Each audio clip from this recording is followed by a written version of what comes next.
ताल्लुकात में सर आबना हर्मुज़ की नाका बंदी भी तो है ना, नाका बंदी तो ख़त्म नहीं हो रही सर, उस पर तो बज़िद है ईरान और अमेरिका।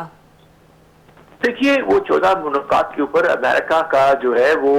अभी तक जो रिस्पॉन्स आया भी है वो अभी तक पब्लिक नहीं हुआ। मैं समझता हूँ कि उनकी तरफ से सबसे पहला नुक्ता है न्यूक्लियर का, जबकि ईरान कहता है न्यूक्लियर सबसे आखिर में डिस्कस किया जाएगा। तो एक लिहाज से जो गुफ्तगू हो रही है, जो मुज़ाकरात हो रहे हैं, उसमें बहुत कॉम्प्लिकेशंस हैं। लेकिन इस वक्त स्ट्रेटजी पाकिस्तान की यह है कि किसी तरह से जंग ना हो एक्टिवली, और ये जो सीज फायर है या फायर बंदी है, इसको लंबा चलना चाहिए ताकि वक्त के साथ साथ दोनों की पोजीशन थोड़ी बेहतर हो जाए, या हालात ऐसे बदल जाए, या दुनिया में इतना क्राइसिस खुद ब खुद प्रेशर आए अमेरिका के ऊपर कि वो रीजनेबल टर्म्स के ऊपर ईरान के साथ बात करे, और उसी तरह से ईरान भी किसी हद तक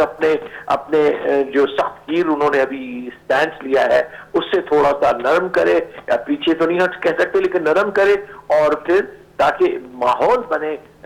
जो है वो गुफ्तगू का, मुज़ाकरात का, और उसके लिए कॉन्फिडेंस बिल्डिंग मेजर्स बड़े जरूरी हैं। और ये जहाज का छोड़ाना भी एक उसी तरफ की काविश थी कि दोनों के दरमियान कोई ट्रस्ट बने, कोई कॉन्फिडेंस बिल्डिंग मेजर्स बने, ताकि आगे बातचीत को जो है वो बढ़ाया जाए।